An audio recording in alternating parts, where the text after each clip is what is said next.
Le handicap, au sens large, c'est une priorité, c'est une politique prioritaire du gouvernement. Pourquoi travailler sur l'employabilité? Il y a plusieurs raisons.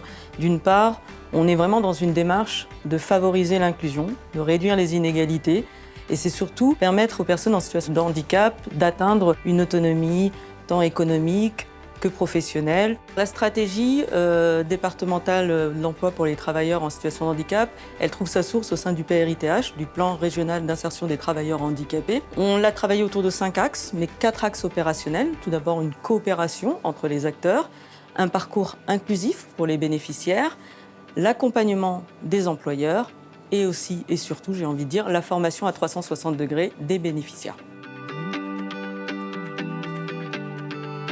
Pourquoi recourir au service du Lab Archipel, notamment quand il s'agit de concevoir des parcours inclusifs pour les personnes en situation de handicap?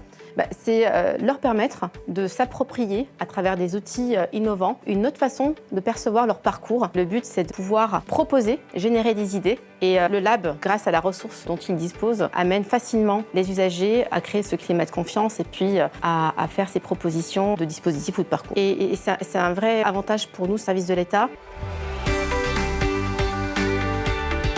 C'est un atelier très convivial où la parole peut circuler très facilement et on avait aussi 2 facilitatrices. On a retranscrit un peu le parcours d'une personne en situation de handicap qui a eu un licenciement professionnel. On a refait son parcours pour l'aider et puis pour aussi que les gens se rendent compte un tout petit peu de la difficulté parce que c'est pas parce qu'on est handicapé qu'on peut pas travailler. Je trouve que c'est intéressant de pouvoir mettre en commun des expériences, des idées, des valeurs qui vont pouvoir être utilisées par d'autres personnes au sein de la société pour la faire avancer vers plus d'inclusion et d'égalité.